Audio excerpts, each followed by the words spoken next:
say a couple. I will say a couple of words to yes to welcome for welcoming for our audience. Yeah. Дорогі колеги, доброго вечора, вітаємо всіх.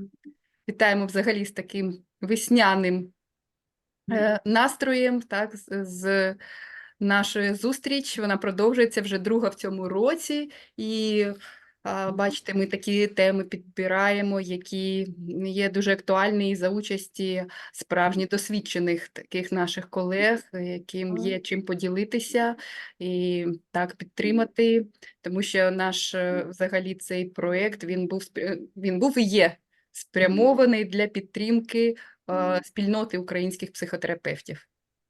Dear colleagues, I'm glad to see you, greet you at our today's meeting. It's our second meeting this year, and it's the first meeting in like this spring.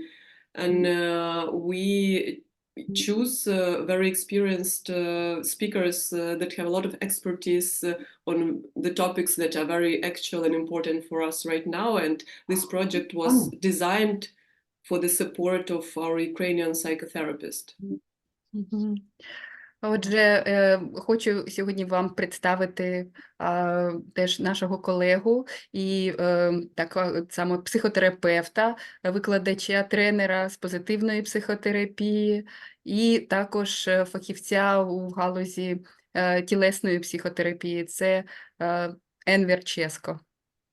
And I would like to introduce you to our colleague Enver Cesko. He is a psychologist, psychotherapist in the positive psychotherapy, and he is also specialized in body-focused therapy.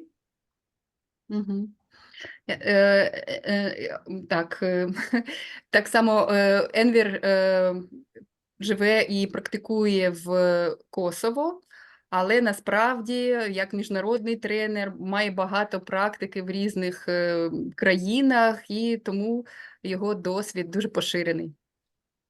So Enver lives and works in Kosovo, but as a matter of fact, he has a lot of experience in many different places of the world, different countries, so he has quite valuable experience.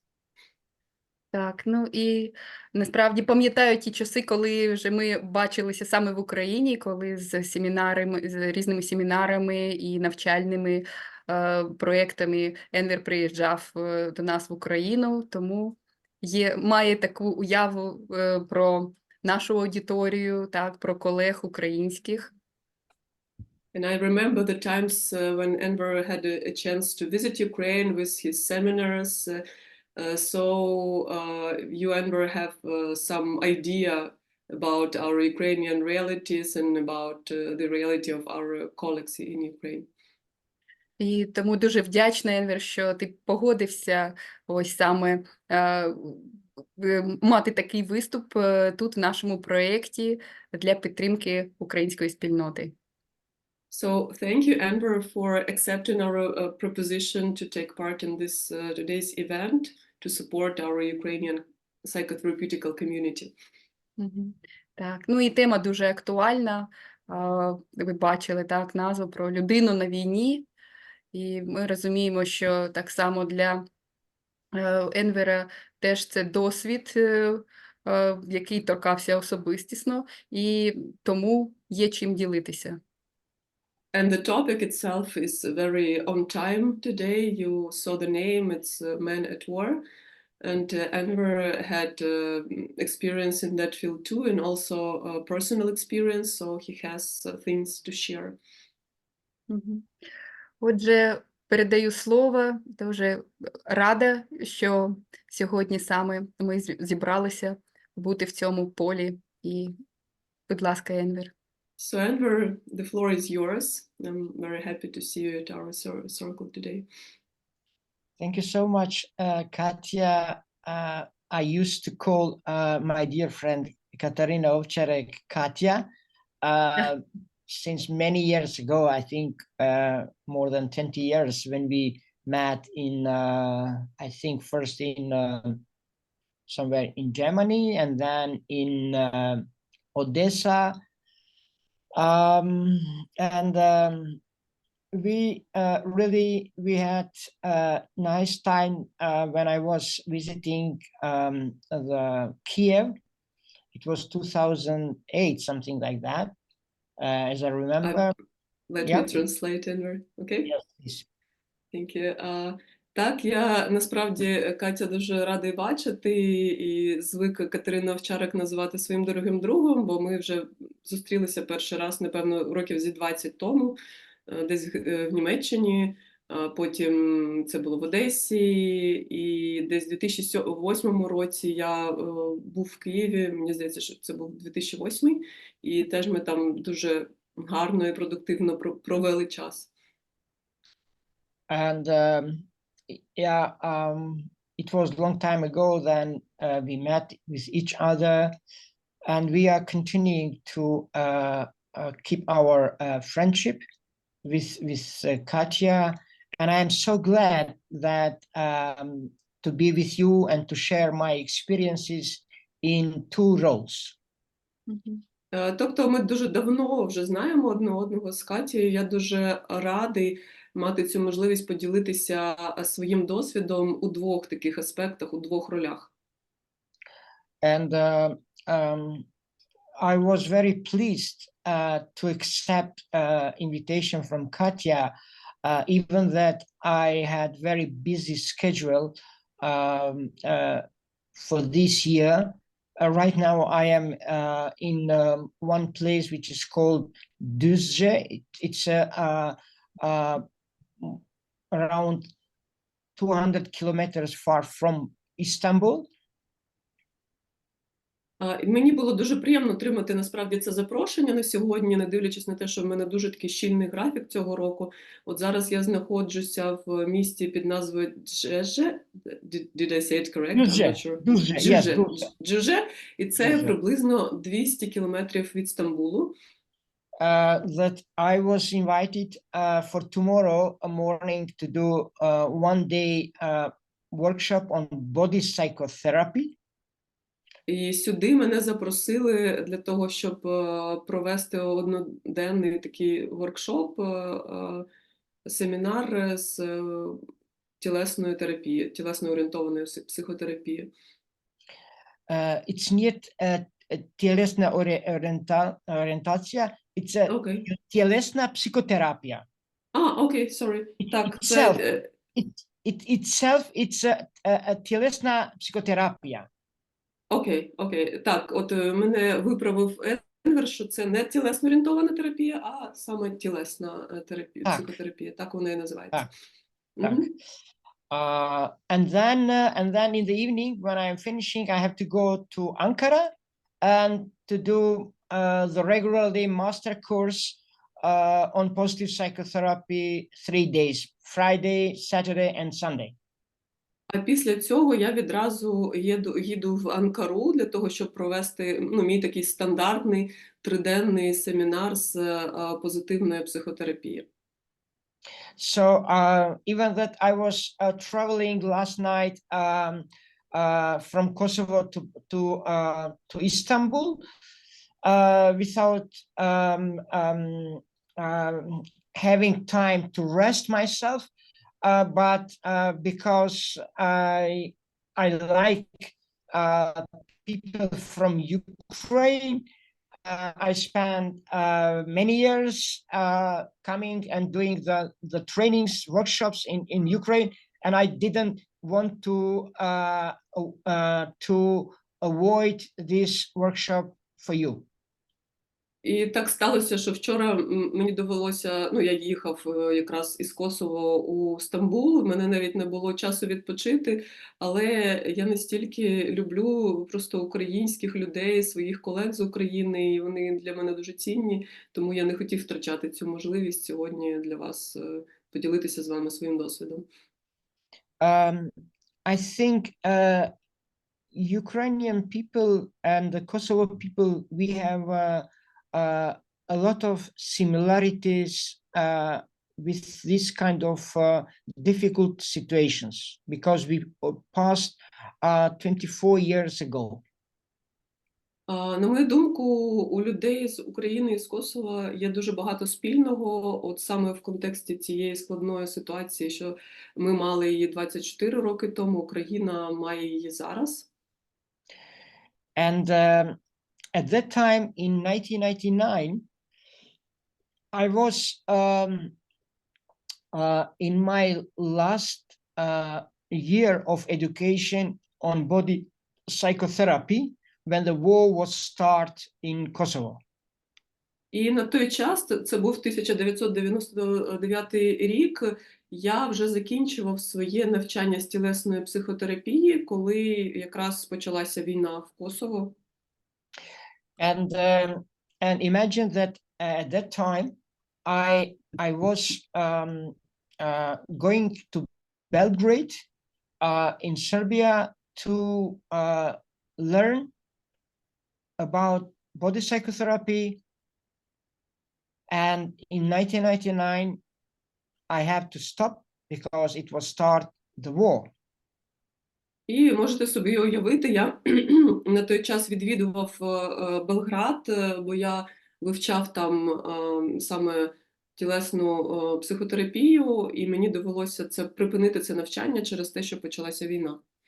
And I remember from that time, once I had to travel by bus at that time to go to Belgrade because one of the very well-known teacher in body psychotherapy came from London to give the workshop for whole participants, students who are in the education on body psychotherapy. І я пам'ятаю, що я їхав автобусом до Белграду, і тоді мав приїхати дуже відомий, знаний спеціаліст з тілесної психотерапії із Лондону. And usually the bus from Pristina to Belgrade, it's take 6 hours. But at that time, when I was decide to go to Belgrade for that workshop, we spent the bus together with the travelers spent 32 hours to reach the Belgrade. І зазвичай це в мене займало десь 6 годин, щоб доїхати від Пріщини до Белграду, але на той час я і мої попутники, ті, що зі мною їхали, в нас на це пішло 32 години, щоб дістатися до Белграду. And when I decided to go, at that time, my children, I have 2 children, son and daughter. And at that time, my children, the daughter was, I think, around 8 years ago, and the son 6.5 years old. And the wife, my wife said, please don't go, because she didn't know if I will come back alive. І в мене 2 дітей. На той час моїй доньці було 8 років, а сину 6,5. Я пам'ятаю, що моя дружина мене дуже просила і благала не їхати, бо вона не знала просто, чи я повернуся. And I said, if I will die, if the military force and paramilitary force from Serbia will kill me, I said, please put it somewhere that this man died for psychotherapy, which was very stupid for me. І я їй тоді сказав, що якщо я помру, якщо мене вб'ють сербські військові, то напиши десь і скажи, що цей чоловік помер заради психотерапії. І що я думаю, що це було досить, нерозумно з мого боку. Так. And now, when I'm thinking about that a man, that I was ordinary man, in another side, I had my profession, the first profession as a clinical psychologist and psychotherapist. So what does it mean this to keep this both man and psychotherapist in this very, very difficult situation? І зараз я думаю про те, що з одного боку я був просто людиною, звичайною людиною, з іншого боку, я мав дві професії, маю. Перша – це клінічний психолог, друга – це психотерапевт. І що це для мене означало залишатися в цьому всьому людиною і психотерапевтом. And I was thinking that later on that somehow and sometime the victory will come with me or without me. І я думав на той час, в мене був такий хід думок, що перемога прийде у будь-якому разі, зі мною чи без мене, але вона буде. And how I reacted in these kind of situations, when I was in the bus, every, let's say, 2 or 3, 5 kilometers, it was the barricades where the paramilitary and military forces was stopped the bus and checking us with the identities and asking where you are going. І тоді, коли я їхав на це навчання у Белград, я пам'ятаю, що кожні 3 або 5 кілометрів стояли такі ніби блокпости, там були військові або паравійськові, і вони перевіряли у нас документи. And imagine this situation. I think that many of you remember when in the country where is war and the refugees are trying to go as a refugee in other safety places, and in the checking points they are checking and asking where you are going. Так, і я думаю, що ви теж з цим знайомі, і ви розумієте, про що я, коли почнеться війна, і дуже багато людей стають, власне, біженцями, і вони намагаються дістатися до якогось більш безпечного місця, але от кожні декілька кілометрів їх допитують, куди ви їдете, звідки ви і так далі. And when in one checkpoint, when they stopped and they asked me where you are going, I said that I am going to Belgrade, and the reason is I have the education, and because of the workshop, I'm going there. І на одному з таких блокпостів мене спитали, куди ви їдете, і я відповів, я їду в Белград на навчання, там буде проводитись семінар, і це причина, власне, чому я туди їду. And he looked me and he smiled and he replied to me, "Are you stupid? Do you know then we can kill you? How you can reach to go to Belgrade?" І я пам'ятаю, що цей військовий подивився на мене, посміхнувся і сказав, ви що, дурний? Ви розумієте, що ми можемо вбити вас? And I said, yes, I know that you can kill me. І я відповів йому, так, я це знаю, я розумію, що ви можете мене вбити. And then he said, oh, you know already? Yes. I said, doesn't matter if you are killing me, but I said, you can kill me as a person, but you cannot kill my profession. І він сказав, то ви знаєте вже? А я кажу, ну так, звісно, я знаю, що це можливо.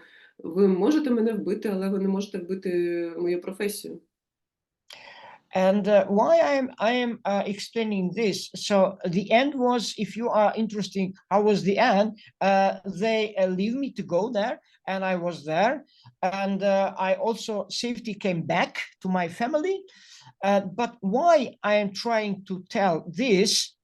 It's because of how we, as a man, as an ordinary man, and as we are taking our profession in our shoulders, А чому я ну, по-перше, якщо вам цікаво, чим все це закінчилося, вони мені дозволили їхати далі. Я дістався до Белграду, я пройшов це навчання і повернувся безпечно додому. А чому я це розказую вам?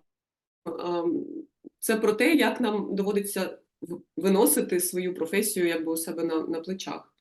This is how we are dealing with our profession and how we want and how much we want to invest to develop ourselves within our profession. Це про те, наскільки ми цінуємо нашу професію, наскільки вона для нас важлива, наскільки ми готові, на що ми готові піти, щоб розвиватися у цій професії. I know that many will see this what I suffered. It's of course the trauma that is keeping in our mind, but not only in our mind, but in our self. Звісно, що те, що я тоді пережив, як і багато інших людей, це травма, яка лишається зі мною. І це травма, яка живе і лишається і в моєму розумі, але не тільки в розумі, але ще й в моєму self. Because trauma is not what is going with us, but what is happening inside of our body. Тому що травма – це не те, що відбувається з нами, це те, що відбувається всередині нашого тіла. So, as you remember, Basil van der Kolk, his a very famous book, the body keeps the score. І якщо ви пам'ятаєте дуже відомого автора Базел ван дер Колк, який написав книгу, що називається «Тіло пам'ятає все», which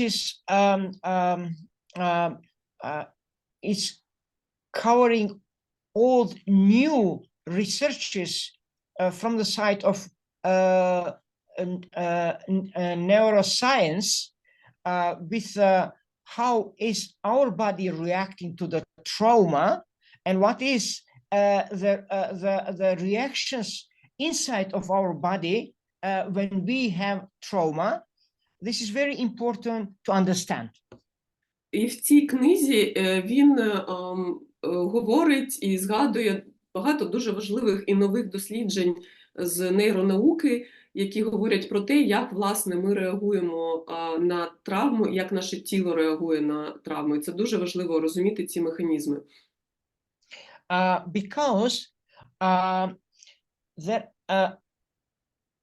there are always stresses in our body, which is we are never healing this. We can reduce, but we can never delete. We can never heal all what we suffered. І важливо розуміти, що ми не можемо повністю вилікувати своє тіло від травм. Ми не можемо їх видалити звідти, ми можемо їх зменшити, ми можемо пом'якшити, але цей слід буде там залишатися. Because we can remember in our thoughts, in our mind, what we suffered. But the body always is keeping a kind of scores. Yes. Тому що ми, як наш розум, він тримає спогади про цю травму, тобто він пригадує, у нього є спогади, але тіло, воно як записує цей травматичний досвід. And because this process is vice versa, and we are trying to integrate all these three parts dealing with trauma, this is very important to know from where we need to start. І ми намагаємося поєднати, так як ці процеси, вони взаємні, ми намагаємося поєднати ці три частини в роботі з травмою. І дуже важливо розуміти, з чого тут треба починати. And our psychosomatic self this is calling psychosomatic self from the integrative body-mind psychotherapy, which І is наші, Mhm. excuse me, can you repeat psychosomatic self. psychosomatic self? Наше психосоматичне self з інтегративного Yeah. Yes, our Мгм. psychosomatic self is taking in this kind of integration of our three parts. First is body, emotions, and the mind. І наше психосоматичне self, воно інтегрує досвіди з трьох вимірів. Це наше тіло, наші емоції і наш розум. So first, it's rooted in the body, then in the emotions, and secondary in our mind. І спочатку цей процес вкорінюється, травма вкорінюється в нашому тілі, потім на наступному рівні це вже емоції, і в третю чергу це вже наш розум. And imagine the situation. To be clear, to understand better this, what I am trying to say is that imagine situation, our brain, second, our heart, and the third, our extremities. Extremities, what do you mean? Hands and legs. Окей. Угу. І уявіть собі ситуацію, от ми маємо голову, ми маємо серце і ми маємо конечності, я не пам'ятаю українською, ноги, руки. And now remember this. Reptilian brain, Рептильний мозок. Да, рептильный мозг. Это мамалианский мозг, mammalian brain. Рептильний мозок. Then new cortex. Спочатку рептильний мозок, потім Mammalian мозг. Mammalian зараз мозг и third, и третье это новый кортекс. Тобто перше – це рептильний мозок, це основа, друге – це млекопитаючий мозок, і третє – це вже неокортекс. Так. So, and imagine how we are starting. А тепер подумайте, з чого нам починати. So, we are starting from our reactions. But in the, yes, which are located in our body. І ми починаємо з наших реакцій, які локалізуються, які знаходяться в нашому тілі. Even that we are facing in the traumatic situations using our five senses. Ми реагуємо в травматичних ситуаціях, ми використовуємо наші 5 відчуттів. And first is located in our body. And from our body, it's taking some kind of stimulations in limbic system, in our emotions, and then it's going to our brain. І травматична ситуація спочатку впливає на наше тіло, реакція нашого тіла вже запускає і впливає на лімбічний мозок, а вже потім це доходить до нашого неокортексу, до кори головного мозку. Yes. So all scores have different emotions. І всі ці записи, вони мають різні емоції. And the different emotions are producing specific feelings. А різні емоції вже викликають специфічні почуття. And when we are working with the trauma, I remember when the soldier asked me, why you are going to Belgrade? І я пам'ятаю, що коли оцей військовий мене спитав, чому ви їдете до Белграду? I I told to him that because of workshop. І я сказав, ну тому що я їду на навчання, на семінар. And did I feel a fear, scare that somebody will kill me? Чи я відчував страх, що хтось мене може вбити? It was less scare from me, but much more I was scared about if I will reach to be in that workshop. Цей страх, що мене можуть вбити, для мене був меншим, ніж страх, якщо я не потраплю на це навчання. Because my body was reacting with the feeling of being there.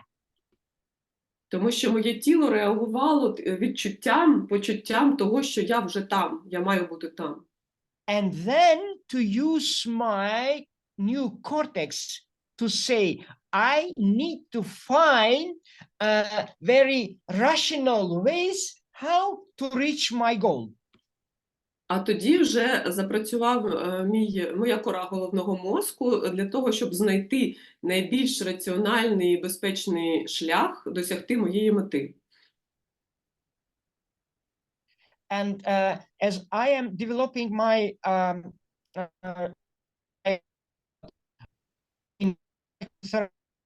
which is the integrative multidisciplinary theory on dealing with trauma, anxiety, depression, psychological difficulties, psycho-emotional difficulties, and so on, and also psychosexual disorders.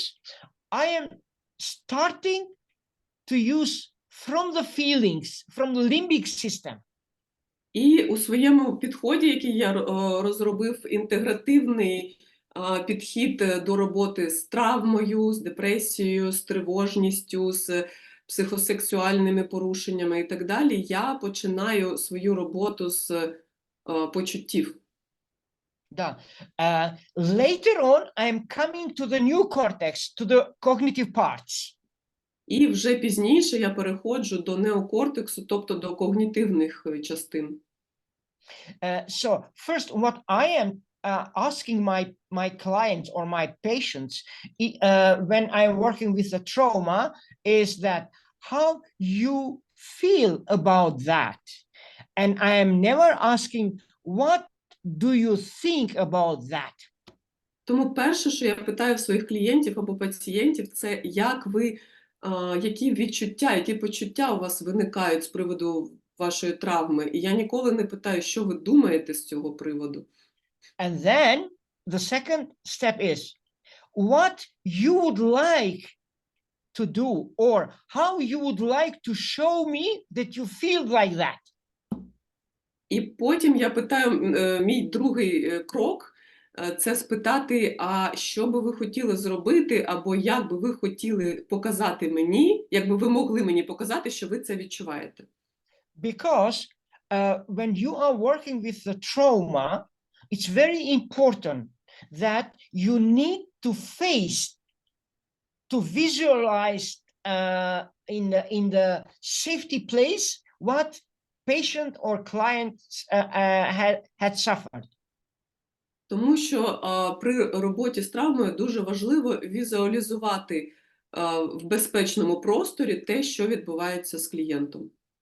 And then to express first feelings. І вже потім спочатку висловити свої почуття. And then to show how the feelings is reacting in the body. So to show me how if is saying I feel sad, and then I am asking where in your body you feel sad. Can you show me? Can you touch in that part of your body? Тобто, перше, це почуття, ми називаємо почуття, і друге, це я прошу своїх клієнтів показати, де в тілі і як це відчувається в тілі. Наприклад, мені каже клієнт, що мені сумно, і я його питаю, а де в тілі ви відчуваєте сум? Покажіть мені. Yes, and you see, so I am starting from the body, okay, as using this balance model from positive psychotherapy, starting from the body, okay, then going to express the feelings, okay, not cognitive, what they are thinking, but in the opposite down part, where is a body, you remember the rombo? Я використовую модель позитивної психотерапії. Пам'ятаєте цей ромб? Я спочатку йду в почуття, потім в тіло, і я не торкаюся когнітивних частин. Yes. Then, so from asking how you feel and what you are feeling, okay, and asking where you feel in the body, okay, and what you would like to do with that feeling. І, тобто, я питаю, що ви відчуваєте, яке почуття у вас зараз є, а потім я питаю, де воно в тілі, де воно знаходиться у вас в тілі, і потім, як би ви могли, що б ви хотіли зробити з цим почуттям. And then I am slowly trying to go in the third stage, which is using in the balance model, in the cognitive, in the mental level, what you will do if you will reach this. І тоді я поступово переходжу, як я казав, я використовую балансну модель з позитивної психотерапії, потім я вже поступово переходжу до когнітивної частини, і я питаю, а що би ви зробили, якщо б у вас це було? Так, and then when I am getting some answers, working with a trauma, and now I am trying to go in the fourth area, which is future area, and concepts to build a new concept about what he or she suffered. І потім я йду по балансній моделі вже в четвертий вимір, це вимір майбутнього, і ми намагаємося розробити нову концепцію того, що пережила людина в цій травмуючій події. And this is how I am trying to integrate all these parts. So, and I am trying to see the whole human being, not as a symptoms what they suffer, like trauma or symptoms from the trauma. І таким чином я намагаюся інтегрувати всі ці чотири частини і побачити людину в цілому, а не тільки її симптоми, які пов'язані з травмою. Later on, I will show, I use a few slides to show, and I would like to go to do a small exercises with you, okay? One with adults and another with the children. But before that, I am going to show this. I want to give my experiences, how I was working when it was not safety place during the war with children. І в мене є декілька слайдів, якими я хотів би поділитися, я це зроблю пізніше. Також пізніше я запланував дві вправи, ми з вами їх зробимо. Одна – це вправа, яку можна робити з дітьми, і друга – для дорослих. Але до цього я би хотів поділитися своїм досвідом, як я працював з дітьми в ситуації небезпеки. Тобто в мене не було безпечного місця на той момент. But dear friends, if you have any questions, please interrupt me and ask me questions. So I will Дорогі друзі, yes. Якщо у вас виникають питання, будь ласка, ви мене перебивайте і запитуйте. Я дуже хочу відповісти на ваші питання також. Or we can leave in the end. You can ask me. So it's, I mean, so it's, if it is something that you want immediately to ask me, please interrupt me and then I can give some answers. І у нас буде спеціально відведений час для питань, але якщо щось таке у вас є на думці, про що ви прям терміново хочете спитати мене, то, будь ласка, робіть це. Yeah. Yes, please. Yes. Anna. Так, будь ласка, Анна. Good evening. Hello. Good evening. Yeah, I have a question. It's really matter today. in the country who has war, you always in dangerous. Yes. Why we going back? Why uh, why we not choose a country safe? Why we going back to our country and put ourselves and our children in this danger every day? Let me Yes, please. translate into Ukrainian. Так, у Анни питання щодо того, що от ми зараз знаходимося в небезпеці, в принципі, вся наша країна знаходиться в небезпеці, і питання таке, чому, не дивлячись на цю небезпеку, ми повертаємося кожного разу і наражаємо на небезпеку себе, своїх дітей, не залишаємося в тому безпечному місці, в якому могли би бути. Dear Anna,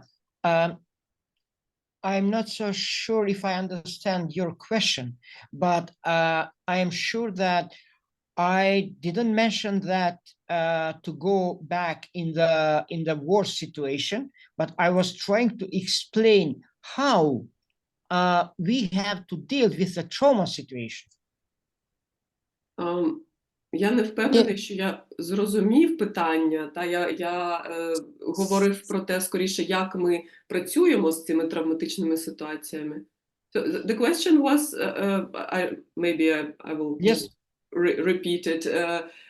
The question was about what makes people, if I understand correctly, again, Anna will tell if not, why people come back to Ukraine in spite of all dangers with children, and we know that it's a dangerous place, and even those who left the country come back then later with children, with families, in spite of all these risks.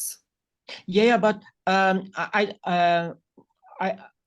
I'm trying to understand why this question is asking to me.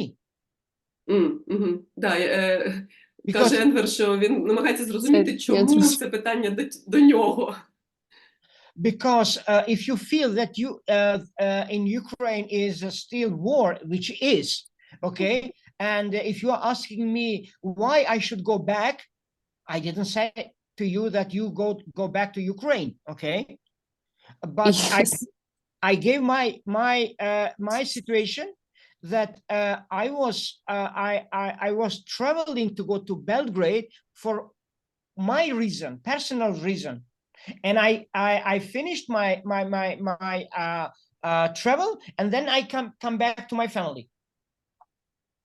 Я справді не дуже розумію, чому це питання до мене, тому що я не кажу вам, якщо ви питаєте мене, чому я маю вертатися в Україну, в небезпечний простір, я не кажу, що ви повинні вертатися. Я розказав про свій досвід, коли я мав свої причини, щоб поїхати до Белграду, і потім я повернувся до своєї родини в умовну безпеку.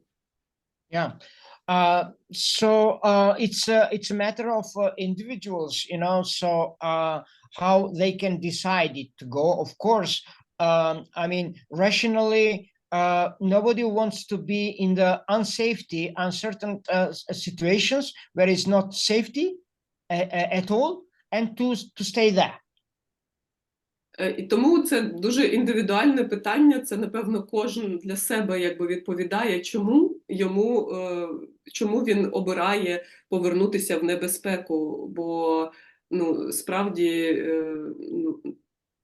коротше, кожен на це відповідає сам, і у кожного є якісь свої причини, чому він повертається в небезпеку. Yeah. Yes. Дякую. Yeah. Thank you. You're welcome. And Natalia? Good evening. Thank you, Enver. I want to ask you to repeat the last step about future. Can you explain it more, please? Yes. Так, Yes. Наталія попросила Енвера трошки детальніше розказати про четверту стадію роботи з травмою, коли ми говоримо про вимір майбутнього. This is what are the concepts, how they wants to build the concepts for the future. So, which means that how I will react, okay, to reach my goals. And by reaching these goals, I can reformulating my concepts.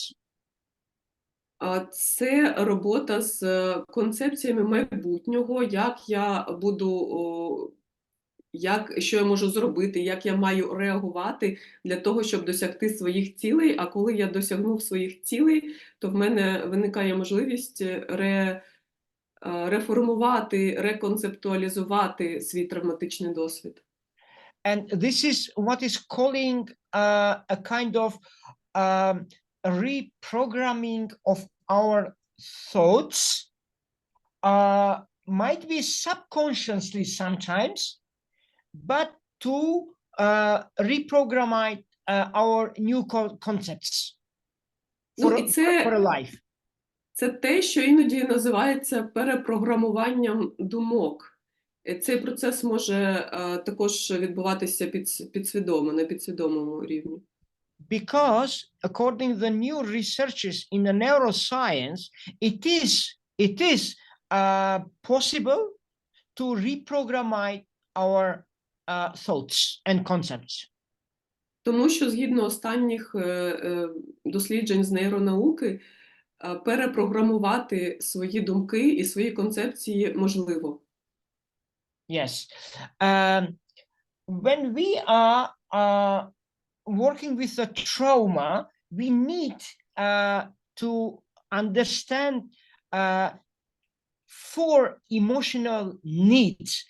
Here, I'm not trying to talk about the 4 kind of emotions, but I'm trying to talk about the 4 emotional needs. І коли ми працюємо з травмою, нам дуже важливо пам'ятати про 4 емоційні потреби. Тут я не кажу про види емоцій, я саме кажу про 4 емоційні потреби, які у нас є. Because the first need is to feel and to be safety. Перша потреба – це безпека, відчувати і бути в безпеці. The second is love. Друга потреба – це любов.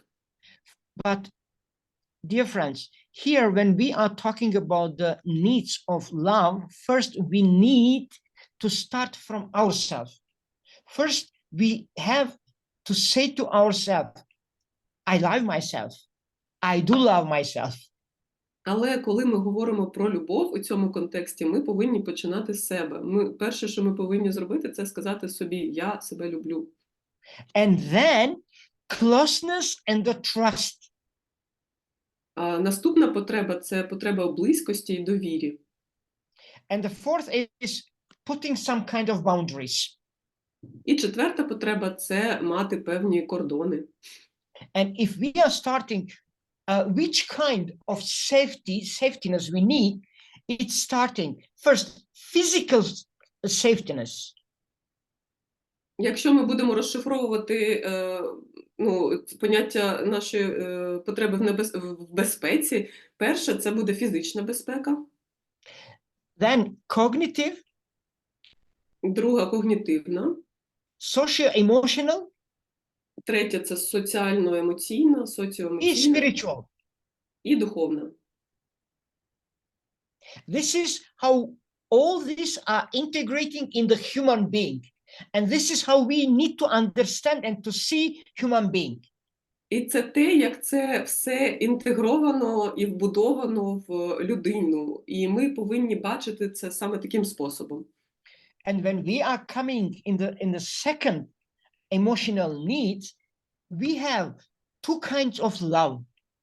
Sometimes we have conditional love and the unconditional love. І переходячи до другої потреби, у нас є 2 види любові, яка трапляється з нами. Це умовна і безумовна любов. Yes. You know, sometimes we are hating ourselves. And sometimes we are too much loving ourselves. І іноді ми себе можемо ненавидіти, а іноді любити себе занадто сильно. When is sometimes too much, as you see in this picture, you see, too much, when is it too much, then something is missing. Якщо любові занадто багато, то насправді чогось не вистачає. And if it is too less, this unconditional love, then also is something is missing. А коли любові занадто мало, там теж чогось не вистачає. And you know, the wisdom is how to find this balance. І мудрість насправді полягає в тому, як віднайти цей баланс для себе. And do you know which of these three parts is the best who notice how to keep the balance? І знаєте, яка з цих трьох частин найліпше знає, як тримати цей баланс? Ну, три частини, про які я говорив раніше. It's not our brain, our mozak. It's not brain. It's not our behaviors, but it's our body together with feelings. І це точно не наш мозок, не наша поведінка, а це скоріше наше тіло разом з нашими почуттями і емоціями. And this love, the emotional needs, love is very close with the closeness and the trust.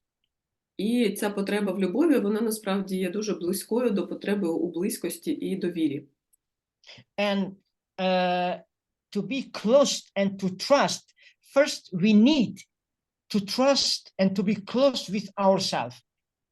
І для того, щоб мати можливість довіряти і бути з кимось у близькості, ми, по-перше, повинні бути близькі до себе самих. І довірятися.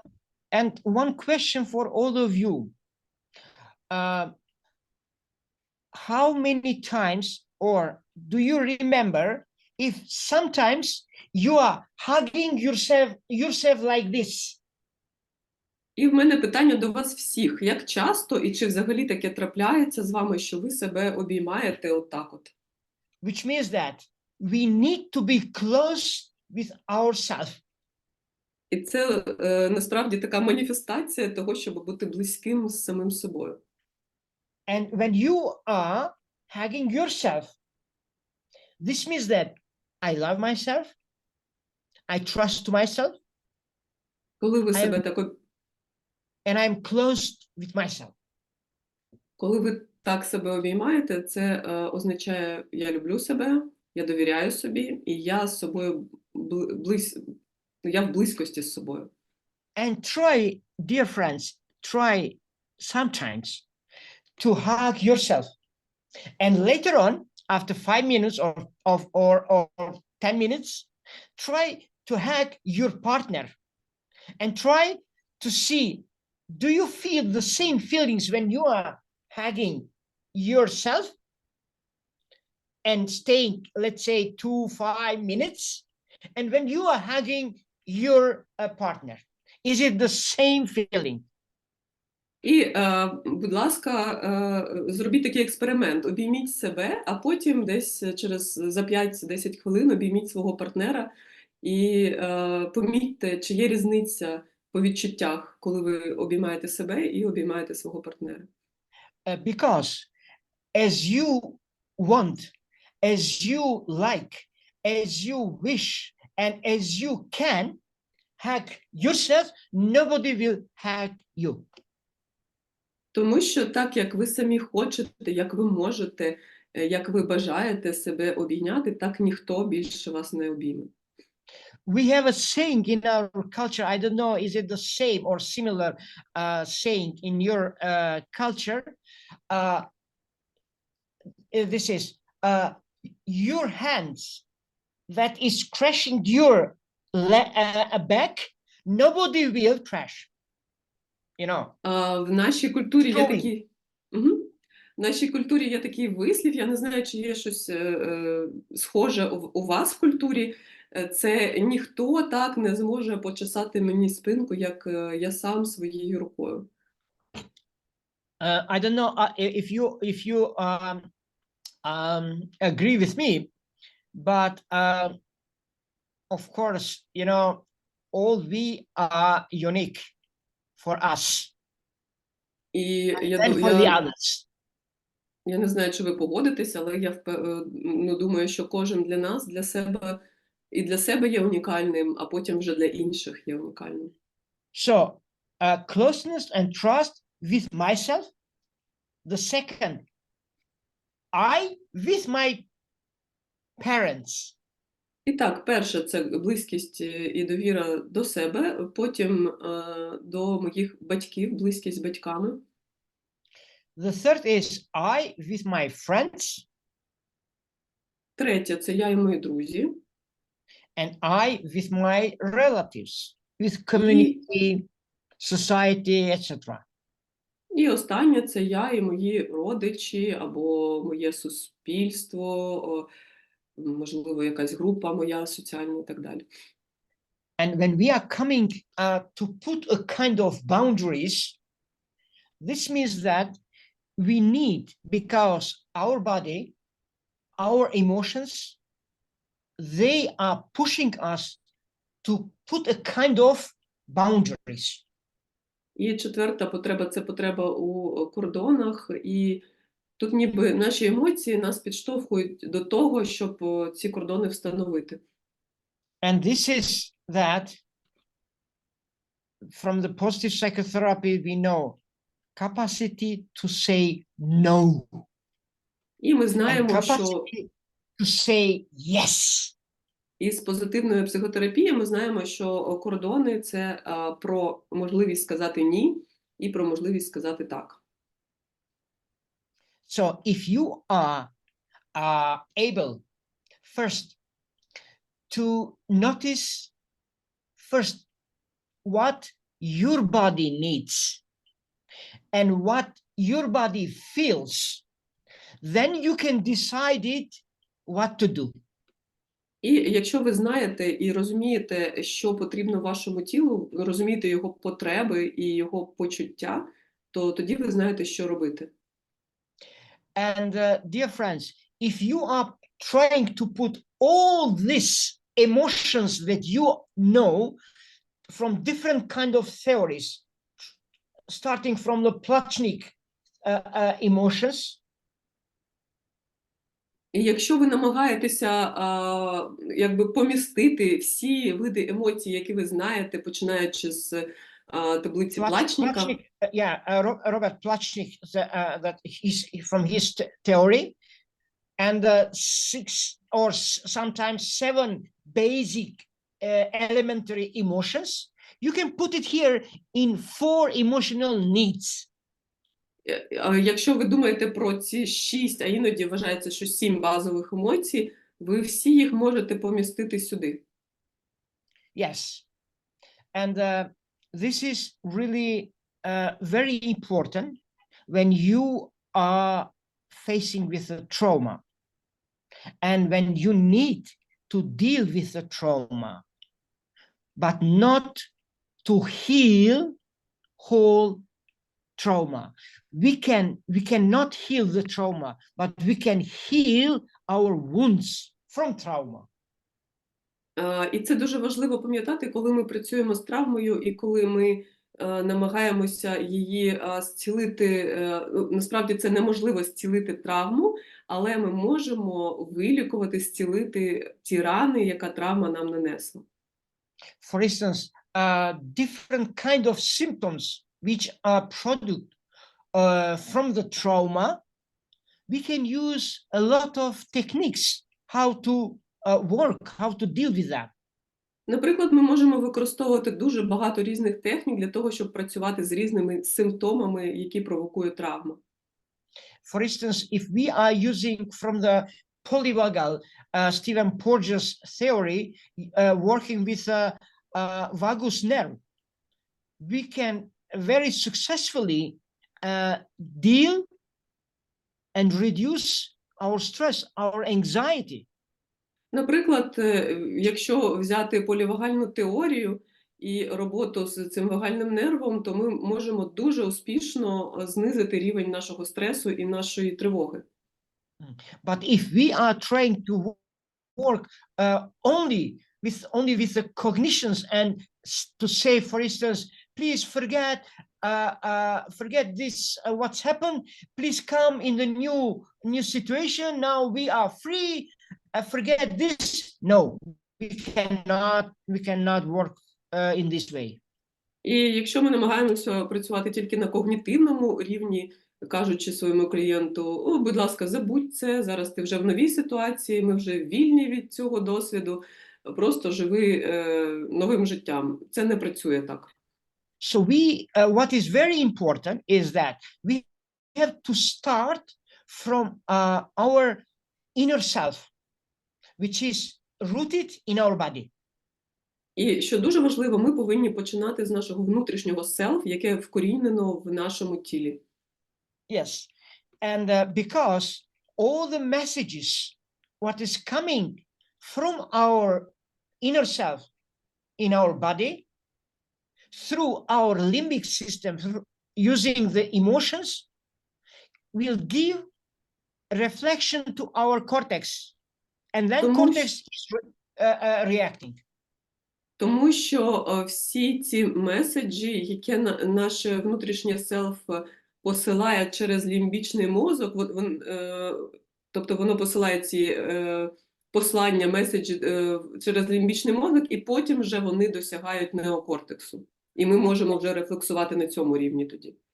And the neurocortex is saying, yes, capacity to say no or yes. It's making the decision. І тоді вже неокортекс приймає рішення. Ми кажемо ні, або ми кажемо так. Yes, but if it is in the balance, these three parts, so body, emotions, then it's coming, the third part, understanding, then we can react. Якщо наше тіло і наші емоції знаходяться в балансі між собою, то тоді весь цей процес досить легко переходить вже на рівень неокортексу, і ми можемо обмірковувати або приймати якесь рішення. For instance, I'm using in my integrative body-mind psychotherapy, I'm using these 5 steps from positive psychotherapy. Я, наприклад, в своєму інтегративному підході використовую 5 кроків позитивної психотерапії. When I'm working with a trauma, коли я працюю з травмою, маю на увазі. First is know yourself, which is similar with the observation and distancing. Перше – це знати своє селф, і це дуже схоже на споглядання і дистанціювання. Тобто подивитися на себе зі сторони. Так. The second is because if you don't know yourself, you cannot move forward. Ну, тому що якщо ви не знаєте себе, ви не можете далі рухатися. So this is in positive psychotherapy in observation. So we are observing what is going on. We are asking, taking some anamnesis, what is going on. Тобто ми спостерігаємо, ми досліджуємо, що відбувається. Ми збираємо анамнез, задаємо якісь питання і так далі. The second step is similar with the inventory in positive psychotherapy is that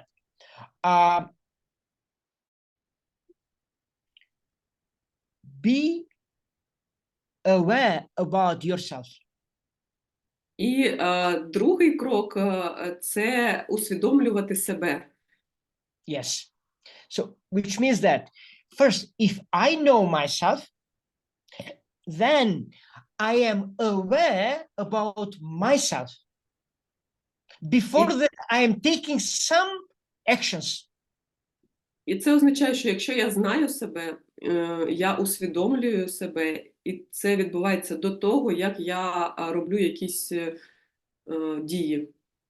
But here, sometimes people are trying to misunderstand this because they are trying to say that, so if I know myself and if I understand myself, this means that I have to accept. No, I am not talking about the accepting.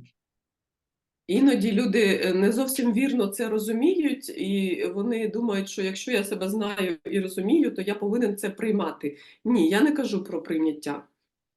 Because we as a therapist, it is not good from our side to say, please accept.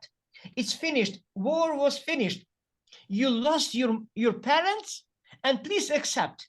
No, it's not good. And never say this to accept something which is new. No, to accept.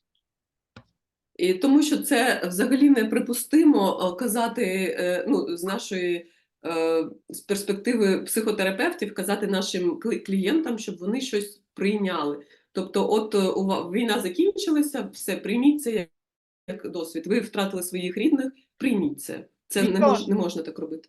Because to accept will be automatically coming if client or patient knows himself or herself and aware about himself, what he suffered, then it's a matter of himself or herself to accept or to not accept. So it is not our duty to say accept or not accept.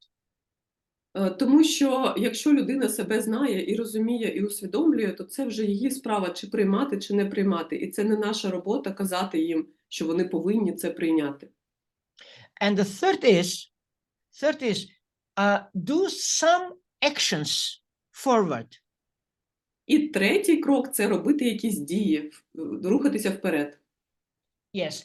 While you are doing some actions, you can move and you can challenge yourself by getting some results. Тому що, роблячи якісь дії, ви можете якби з одного боку робити собі виклик і з іншого підтримувати себе, отримуючи певні результати. And when you are moving, so doing some small actions, this means that you are changing something. І коли ви робите такі дуже маленькі кроки, ви вже змінюєте щось. So fourth stage is changing. І четвертий крок – це зміни. Like in therapy, verbalization. Позитивні Yes. психотерапія – це відповідає стадії вербалізації. Yes. So doing some new changes, and these small new changes always is bringing to the new developments. І оці маленькі нові зміни, вони завжди приводять до розвитку і до більших змін. Yes. So this is metaphorically, I want to show for you this. First, I need to stand up here. I don't know if you can see me. So if I am standing. Я просто метафорично хочу вам показати, от мені треба встати для цього. От якщо я стою отак. So if I need to walk. Якщо мені треба йти. First, I need to know my destination.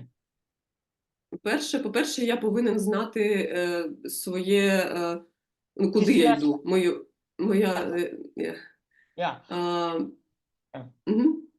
And then I need to know my abilities, my capacities. І по-друге, я повинен знати свої можливості. So, to put a step forward, I need first to take from the ground my step. І для того, щоб зробити перший крок, мені потрібно підняти свою ногу з підлоги. Ногу.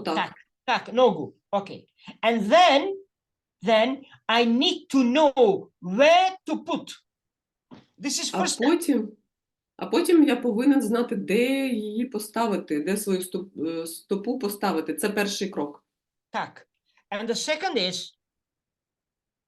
А другий. First step is taking the second, pulling your second leg. І перший крок ніби вже підсилює, допомагає робити, він підштовхує другий крок. Your second leg. And the second leg is putting forward. І тоді друга нога теж рухається вперед, за першою. So now what is happening? I am doing some actions. І що відбувається? Я щось роблю, я роблю якісь дії. So this means that these actions is pulling me to do steps. Тобто ці дії, вони підштовхують мене робити кроки. So the second step is pushing me to walk. Третій крок мене підштовхує вже до ходьби, тобто я вже ніби розганяюсь і можу йти. So when I am walking, Коли я йду, and my walk is pulling me to run away. то оця моя ходьба вже мене підштовхує бігти. Для мене стає можливим бігти тільки після того, як я вже почав йти. And this is the fourth step. І це четвертий крок. And by running, it's pulling me to speed my walk. А бігом я підштовхую себе до того, щоб прискорити свою швидкість. За Like a допомогою бігу я sprinter, прискорююся. sprinter. Як like a спринтери. Yes, sprinter. And this is fifth step, which is development. І це вже п'ятий крок, який називається розвиток. This is metaphorically how we can use. And when I'm working with the trauma, I am much more using this kind of movements with the traumatic clients, because It's they need to sense in their body what is going on. І це метафорично, я вам показав оці всі кроки, але я дуже багато взагалі використовую в роботі з моїми клієнтами з травмою, я дуже багато використовую рух, і для того, тому що їм дуже важливо відчути, що відбувається з їх тілом. Yes. Any questions do you have? Is it clear for this for you? And if you have any questions? Наскільки це зрозуміло, або чи є у вас якісь питання, може, якісь уточнення? I saw in the chat somebody wrote any questions. I don't know, maybe. No, it's actually just a comment about the Okay. table of emotions by Plachik. Okay, good. But there is question from Olena, I think. Okay, so please. Доброго вечора, вибачте, без камери. Скажіть, будь ласка, а які коректні і правильні запитання можна поставити на четвертій стадії вербалізації, людині, з якою ми працюємо, і на п'ятій стадії? Будь ласка, якщо, приклади цих правильних, коректних запитань. Дякую. Yeah, thank you, and sorry that I'm without camera. Olena is saying, the question is, what would be the correct and proper questions to ask a client at this fourth and fifth stage? Yes. Just examples of these questions. Yes. Listen, always I'm using, as I said in the beginning, I am almost every time I am trying to not touch the questions regarding about the thoughts, but mostly the questions are, how do you feel when you are, for instance, running? Okay, how you feel while you are running? This is fourth stage. How you feel? Я намагаюся на будь-якій стадії уникати запитань стосовно думок, що ви думаєте з цього приводу. Я завжди починаю з почуттів, і на четвертій стадії, наприклад, я можу запитати, а як ви себе почуваєте, коли ви біжите? And then next following question is that if I am receiving, for instance, I feel good, I feel tired, I feel this and that, different positive or negative emotions. I am trying to focus on this kind of emotions in the body. And I'm asking, where you feel in the body this emotion? І коли я отримую відповідь будь-яку і стосовно якихось умовно позитивних або умовно негативних відчуттів, наприклад, я відчуваю радість, я відчуваю себе добре, або я відчуваю втому, тоді я питаю, а де саме в тілі ви це відчуваєте? And then I am asking, okay, so please touch in your body where you feel that emotion. І тоді я прошу клієнта доторкнутися того місця, де вони відчувають цю емоцію. And when the client is touching, for instance, here in the chest or in the belly or in the heart, and I am asking, now please be in contact with your emotion.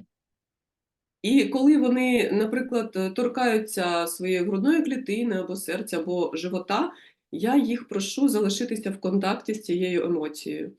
And then I am saying, while you are in contact with your emotions, feel how you are touching your body, what the emotion is saying to you, any messages. І тоді я прошу своїх клієнтів, от коли вони знаходяться в цьому контакті з емоцією і відчувають цей доторк своєї руки, відчути, а що ця емоція каже їм. Каже. Тобто якийсь меседж цієї, Так, ну, тобто так. послання цієї емоції. Так, послання message, так. And then I am saying, please be in contact in that message. Тоді я прошу клієнтів залишитися в контакті, побути в контакті з цим меседжем, з цим посланням. And then I am saying, try to understand and keep in yourself this message. А тоді я прошу їх, я кажу, спробуйте зрозуміти і залишитися з цим посланням. And then again I am asking, how do you feel when you are closed with this message? А тоді я знов питаю, а як ви себе почуваєте, коли ви близькі, у близькості знаходитесь з цим посланням? Do you want something to tell? Чи ви хочете щось сказати? If this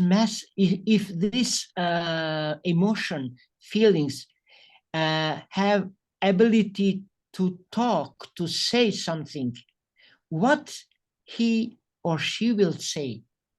Якщо би ця емоція мала здатність щось сказати, що вона би сказала? What you will reply to this emotion? Що би ви відповіли цій емоції? And so slowly, you see how I'm going deeper in working with the emotions in the body. І ви можете побачити, як я все більше заглиблююсь під час роботи з емоціями в тілі. So I am not trying to go directly with the trauma, what they suffered. Тобто я не працюю напряму з травмою, яку вони пережили. But when you are working with a sexual abuse or raped woman, you have to be very careful to not go so deeper with the emotions. Але якщо ви, наприклад, працюєте з сексуальним аб'юзом, з гвалтуванням, то треба бути дуже обережним, щоб не занадто глибоко піти в емоції. Because in the beginning, when they are very fresh from the situation that she suffered from the rape or abusing, the emotions are very strong. Тому що коли людина знаходиться дуже близько від цієї ситуації, то емоції, вони дуже сильні, якщо ще не багато часу пройшло з моменту зґвалтування або насильства будь-якого. And be careful when you are working. Don't be so close with your patients physically. And she has to be very careful when you are giving some advices to work with a touch. It's not so much allowed.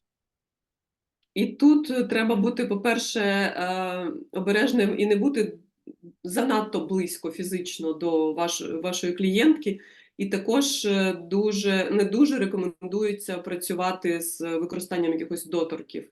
От саме з такими клієнтами на такій першій стадії, коли ще небагато часу пройшло.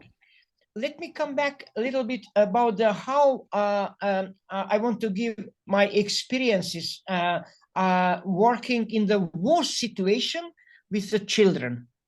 І я хотів би повернутися до того, що я хотів розповісти про свій досвід праці з дітьми у ситуації війни. During the war, in our house we had around 60 friends, relatives who came from different places and came we hosted in our house because they felt themselves very dangerous to stay in their placements. 60, yes, 60, around. Наприклад, у нашому домі ми прихистили десь близько 60 наших якихось родичів, близьких і так далі, тому що вони відчували себе у небезпеці там, де вони були. Вони приїхали в наш будинок. And it was, I think, around 20 of children. І серед них було десь 20 дітей. And at that time, I was trying to do something to show for myself, to show that I am a psychologist, I am a psychotherapist. I need to give some help for these people here, especially with the children. And I used to work with the children during the day, not during the night, but during the day in our house. In the garden of our house. І я відчував, що я маю щось зробити, що я психолог, я психотерапевт, я маю якось допомогти цим людям, особливо дітям. І я працював з дітьми вдень, не вночі, не ввечері, а саме вдень. Я працював з дітьми у нашому садку. And I invite children, okay, in our house, there was a place little bit safety, but not enough safety, because we never know where the bombs or the military forces will enter in our house. But I found a safety place, how to work and to play with the children.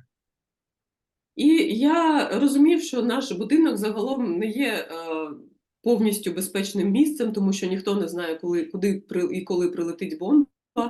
Але я знайшов таке більш-менш безпечне місце в домі, де я працював з дітьми.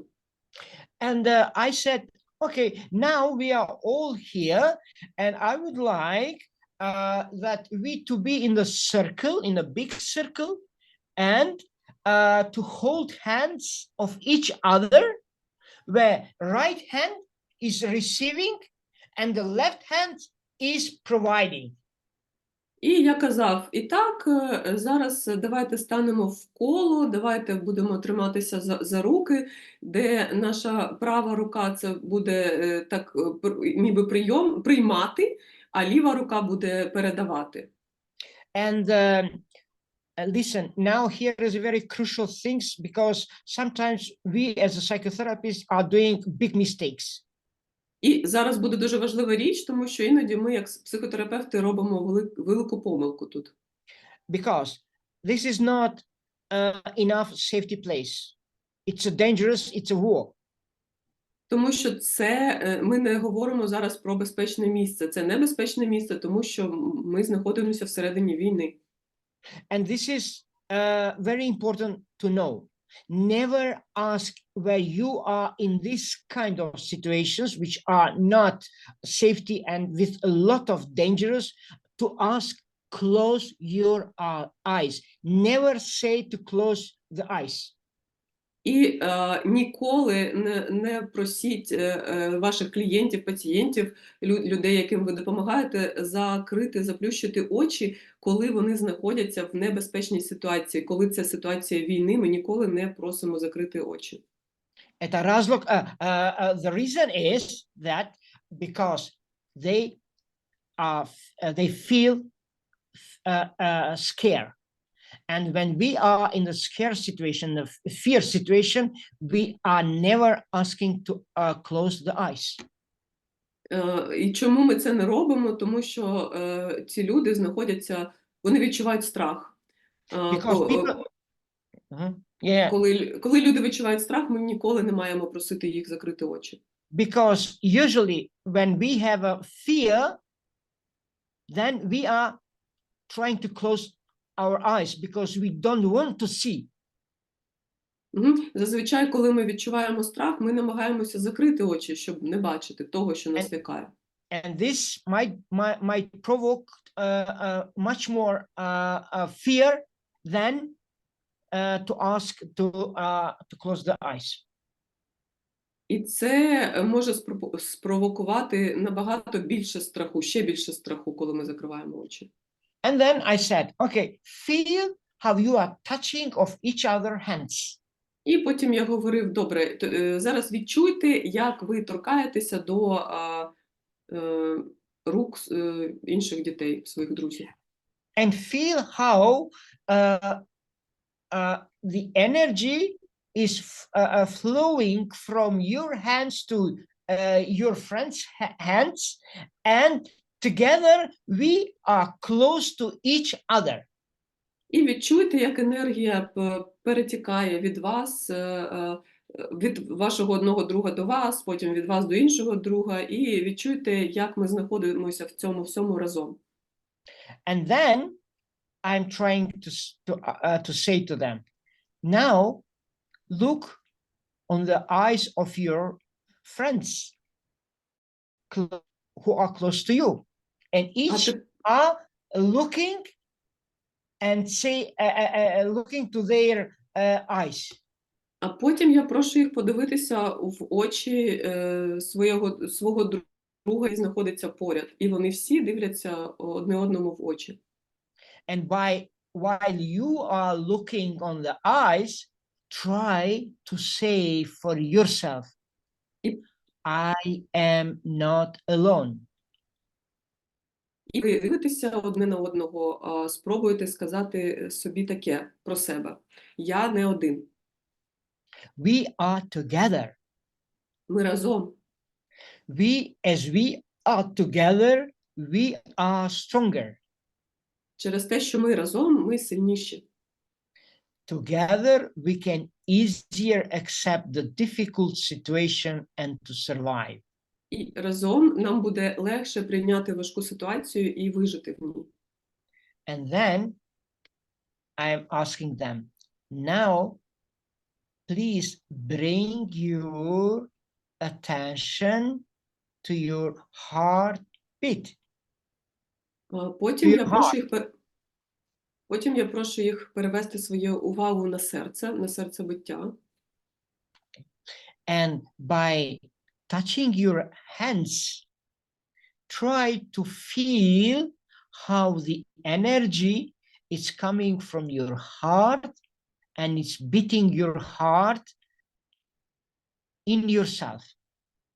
І торкаючись рук одне одного, намагайтесь відчути, як ваша енергія через серцебиття йде до вашого друга і так далі. And then you will feel how you are same.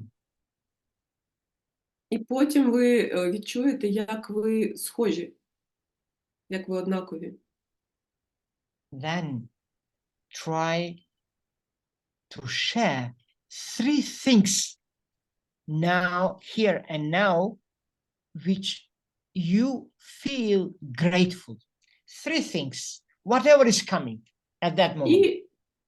І потім спробуйте поділитися 3 речами, за які ви вдячні. Будь-які речі, які першими спадають на думку. And then, after a few minutes, I am asking that all children to take off their hands, and some of them who wants, after when they share 3 things as a grateful things, then I am asking, does anybody wants to tell any storytelling about thankfulness for what Потім, he or she is thankful? і потім, коли вони поділилися цими... So, they first share and then they share again? Yes, yes. І потім я питаю в них, хто хоче поділитися або розказати свою історію про вдячність. Так. A story. After when they shared their 3 thankful feelings, then some of them, not everybody, but I am asking who wants to share and to tell a story telling about the thankfulness for what he or she is thankful. Тобто спочатку я прошу їх подумати про ці 3 речі, за які вони вдячні, а потім не всі, але тільки ті, хто хочуть, можуть розказати про це, про ці речі, за які вони вдячні, розказати свою історію. And you see, outside, it's a war, it's a fighting. Inside, in my home, I am with my 2 roles, being as a man, as a human being, same with the others, but also to use something from my profession. І ви бачите, що в цій ситуації навколо війна, навколо бої, а я в своєму домі виконую 2 ролі. Перша – це я людина, як і всі інші, я маю свої відчуття і переживаю те ж саме, що і переживають вони. А з іншого боку, я намагаюся використати те, що в мене є завдяки моїй професії, якісь мої професійні можливості для того, щоб допомогти. And this is why I put the title of this, how to say, this soul evening, the theme, which was mentioned as a man in a war, but it was missing something before. And this is, I put it the name, psychotherapist in profession and man in war. І саме тому я дав таку назву сьогоднішньому нашому вечору для душі «Людина на війні». Але в цій назві дечого не вистачає. Так, повна би назва звучала так: психотерапевт у своїй професії і людина на війні. And in the end, before that, I'm trying to give space for your comments and discussions and probably some questions. I want to give 10 ways or rules how to keep the self, which means healthy self. І я хочу залишити ще деякий час на ваші коментарі і питання. І до цього я би хотів поділитися такою практичною вправою. Це 10 способів, як утримати своє селф здоровим, так би мовити. First is set an intention to bring yourself into your life. Перше – це зробити намір внести себе в своє життя. This means that I have myself and I live with myself in this life. Це означає, що я маю своє селф, я маю себе, і я буду жити в цьому житті з собою. Never forget to breathe deeply from your deeper point of your stomach to reduce the toxic energy by breathing out and feel this how is going on your body. І не забувайте використовувати практику дихання, коли ви дихаєте з самої середини вашого живота, для того, щоб зменшити токсичну енергію, яку ви зараз відчуваєте. And this your breath, it should be very conscious. You should be aware how you are breathing. І, But Mhm. і це дихання має бути дуже усвідомленим. Ви маєте дуже добре усвідомлювати і відчувати, як ви дихаєте. But the most healthy breath is when you are breathing from your stomach, not from your chests. Найбільш здорове дихання – це коли ви дихаєте своїм животом, не своєю грудною клітиною, а саме животом. Third, take time to focus on what you have and not what you lack. І третє – це візьміть, дайте собі трохи часу для того, щоб сфокусуватися на тому, що у вас є, а не на тому, чого у вас нема або чого вам не вистачає. Which means not what you blocked, but what you have. Тобто не на тому, ми концентруємося не на тому, що ми заблокували, а на тому, що у нас є навпаки. Time by time, don't forget to back in the time nurturing your younger self. І Which means деколи, inner child, to your inner child. деколи час від часу не забувайте повертатися назад у часі і плекати свою внутрішню дитину, своє селф, яке молодше селф або внутрішню дитину. Think by remembering what do you need to detach yourself from. І намагайтеся пригадати, від чого вам потрібно від'єднатися, відокремитися. It is not so important if you are thinking, I cannot detach. It was a long time ago. Doesn't matter. Try you to go through. І це не проблема, якщо ви не можете себе від чогось від'єднати, ви просто проходите через це і йдете далі. Imagine about your third eye. He will tell a lot of new ideas and support them. Уявіть, що у вас є третє око, і воно вам надасть багато нових ідей, і ви повинні їх підтримувати, ці ідеї. Be in contact with your heart, listen, feel, and accept whatever is. Your heart and feeling never lie. Будьте в контакті зі своїм серцем, також слухайте, відчувайте, приймайте, що б там не було, тому що ваше серце і відчуття ніколи вас не обманюють. We can say to somebody, I don't love you, but our heart is not saying, or the opposite. So our words can lie, but our feelings never lies. Наприклад, ми можемо сказати комусь, я тебе не люблю, але наше серце може відчувати по-іншому. Тобто я маю на увазі, що слова вони можуть бути неправдивими, а наші відчуття ніколи такими не бувають. Believe that everything happens for a reason.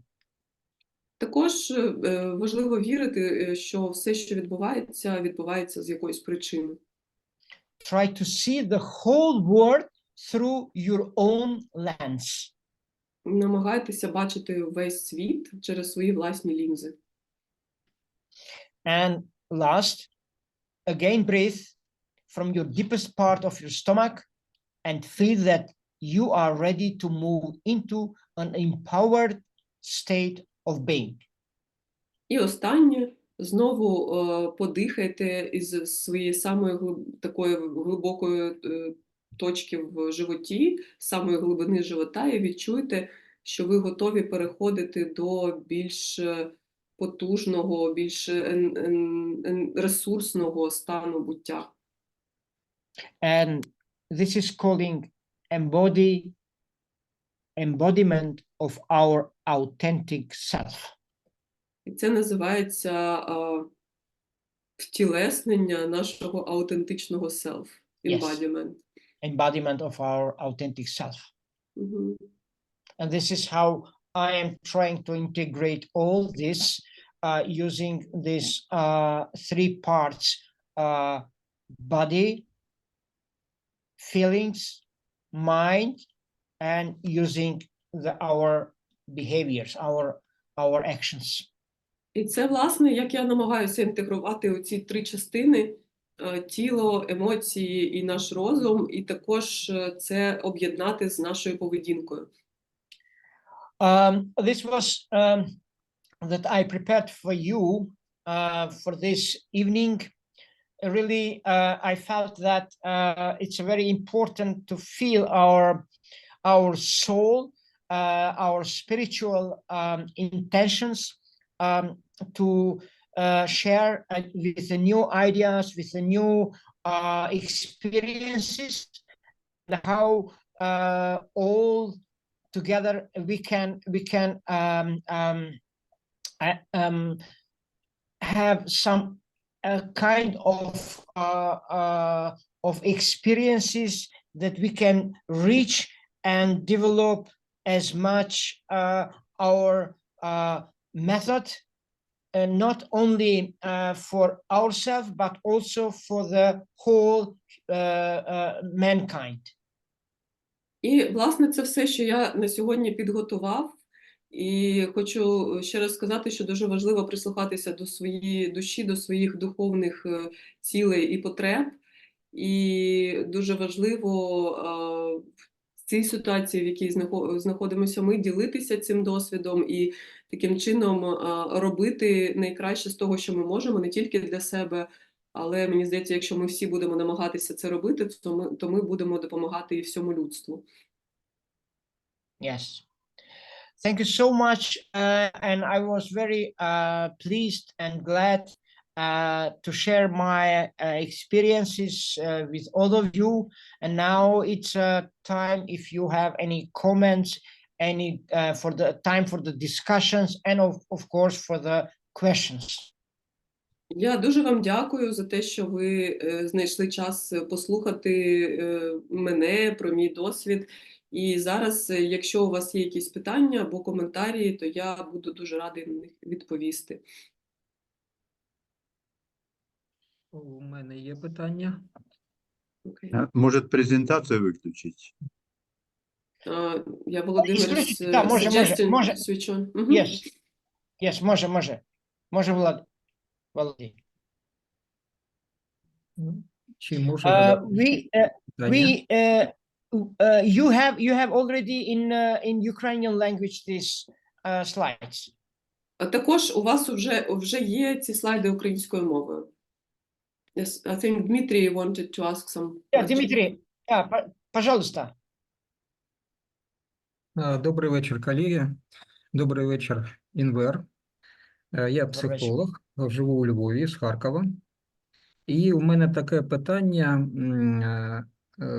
Я працюю з військовими, і у деяких я діагностую там не тільки ПТСР, але й алекситимію.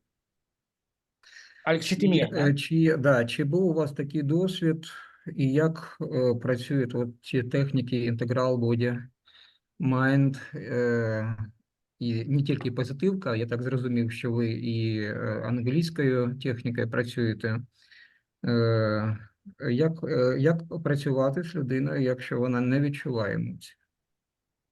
My name is Dmitry. I'm a psychologist. I'm from Kharkov, but now I live in Lviv, and I work with military. And what I noticed in my clients is not only symptoms of PTSD, but also alexithymia. So I would like to hear maybe your experience. Do you work with such problem and how to work with it? Maybe not only in a paradigm of positive psychotherapy. I understand that your approach is more you integrate different approaches. So what would you say how to work with this if a person doesn't feel feelings? Yes.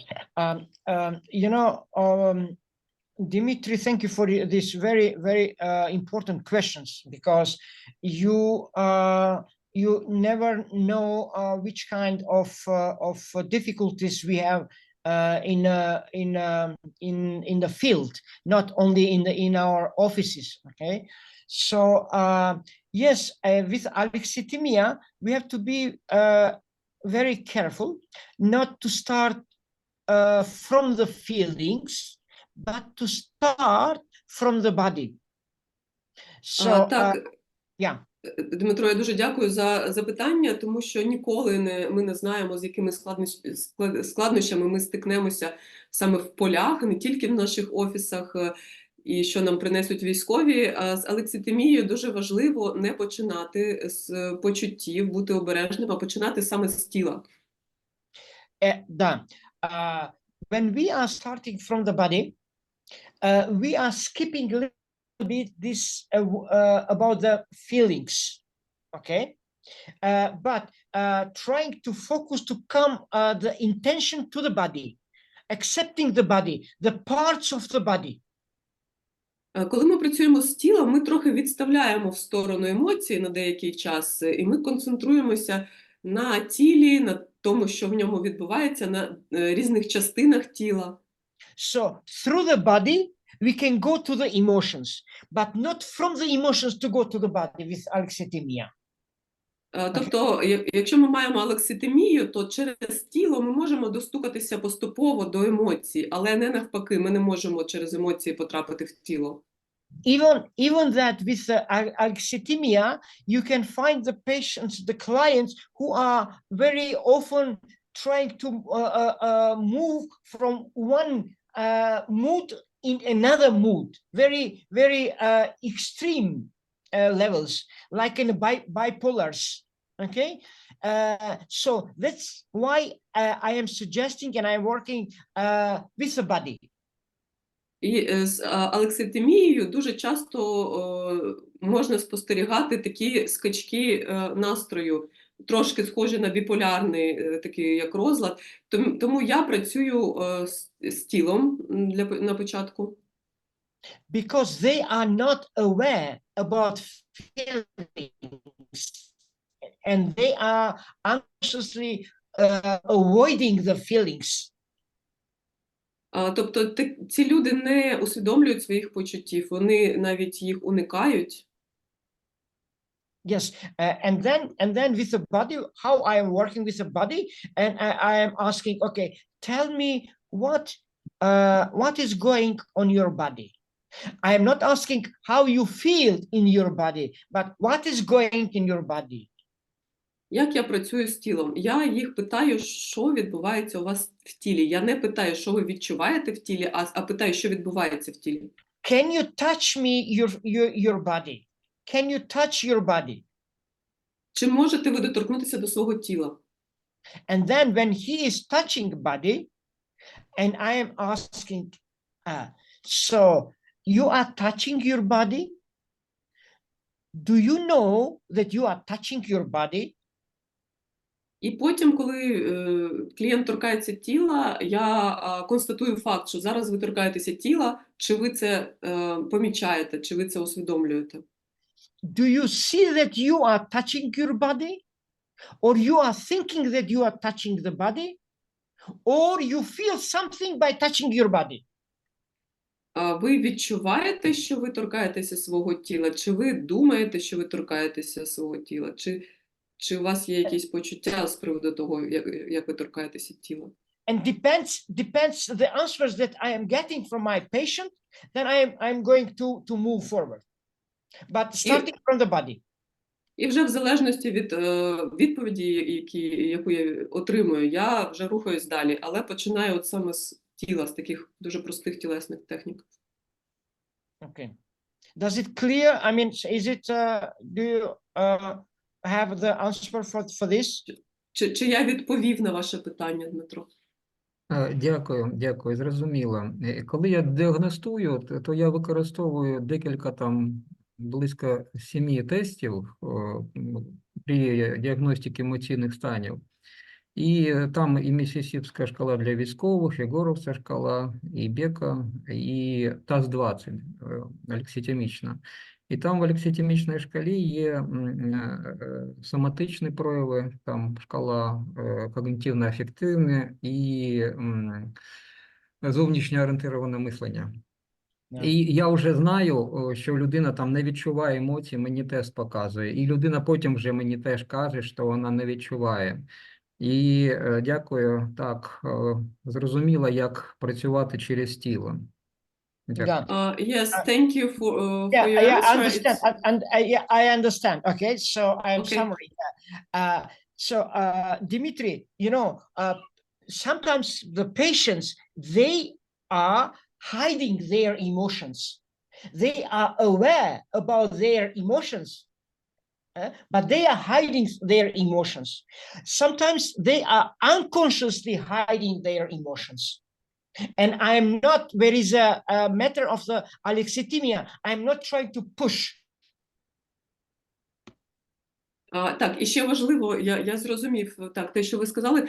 Ще важливо дуже розуміти, що іноді такі люди, які страждають на алекситимію, вони можуть приховувати свої відчуття, вони можуть робити це підсвідомо, і я ніколи їх не штовхаю, не підштовхую дуже сильно до емоцій.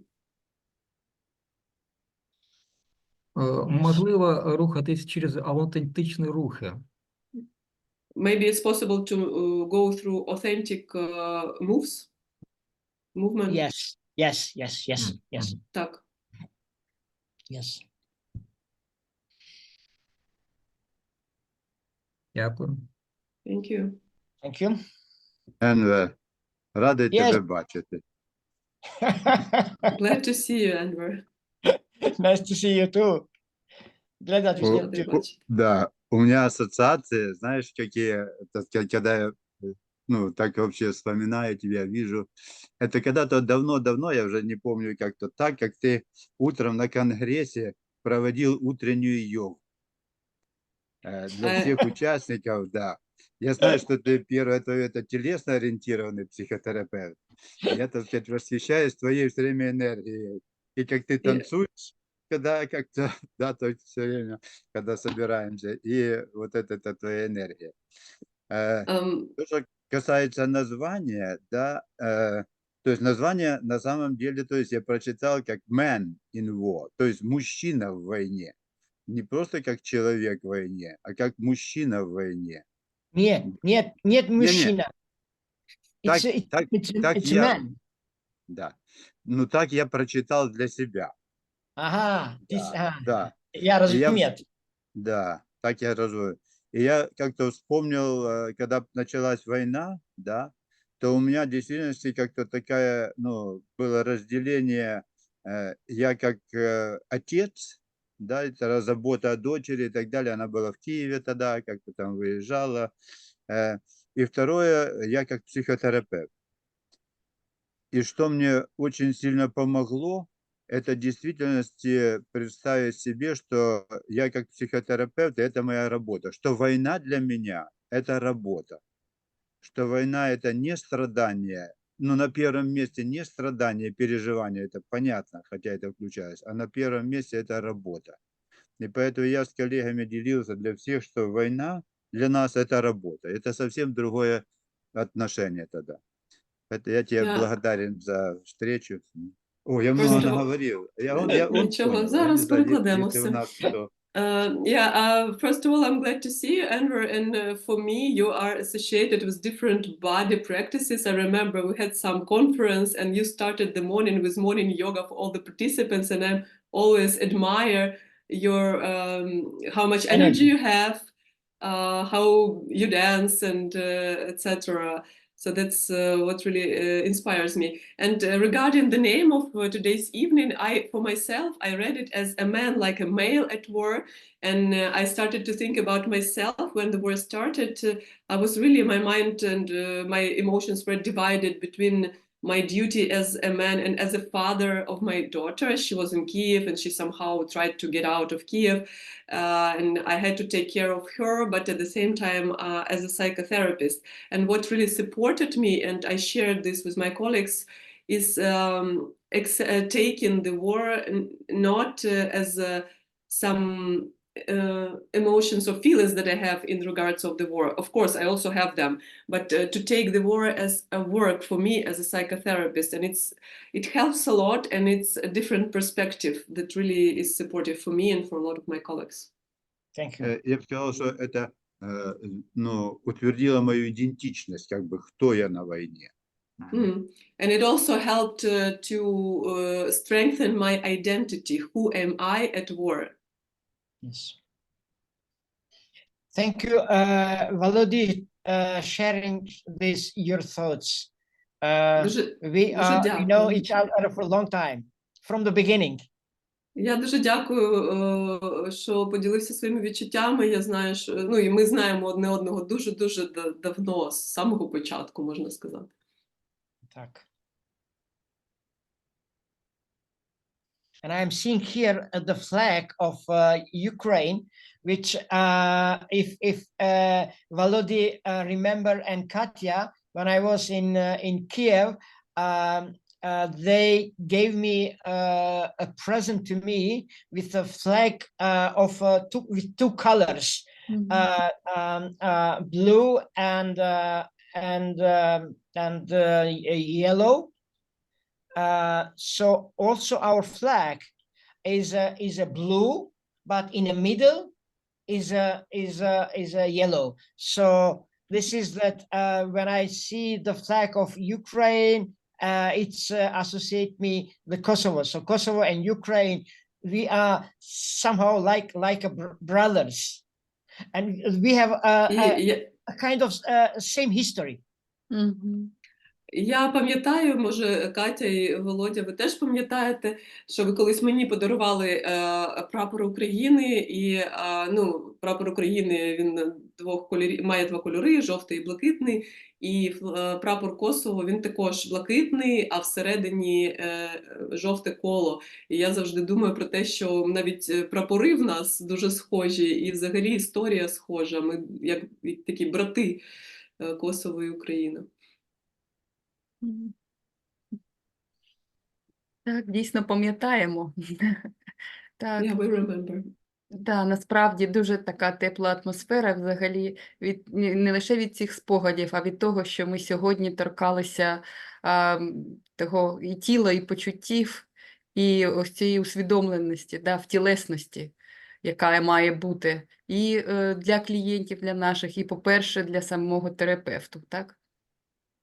Yeah, and I remember this, and I also have a very warm feelings, and it's evokes some warm atmosphere, not only by remembering those times, but also from today's meeting, I have a warm feeling because we touched emotions and body and embodiment, which is very important, not only for our clients, but in the first place for ourselves as therapists. Можливо, в мене тут на останнє теж одне таке запитання про твій досвід, саме як тобі після цієї сесії роботи з клієнтом, ось саме через тілесні методи, через усвідомлення, як після цього краще робити рефлексію самому психотерапевту? Тобто, як йому після повернутися, так, знов-таки до своїх відчуттів, до свого тіла, так, до цих усвідомлення, всього, що відбувалося протягом зустрічі з цим клієнтом. And I have maybe the last question for today. It's about how to, what is the best way to self-reflect for psychotherapists after the work with such a client who are going or went through traumatic experience, and when you work with body, with emotions and all that, and then after this session, how to come back to your feelings, how to reflect, how to take care of yourself. One very simple exercise. After each sessions, when you have let's call difficult client with a story, a difficult story about the client, okay, the best technique is this. Please translate it. First. Є одна дуже класна вправа, дуже проста, яку варто робити після кожного такого важкого клієнту, скажімо так, після клієнту з важкою історією. Stand up and try to shake 2 minutes. Мгм. І так, треба встати і намагатися себе протрусити протягом 2 хвилин. Не таке, не таке. Это глядать у меня. Like this.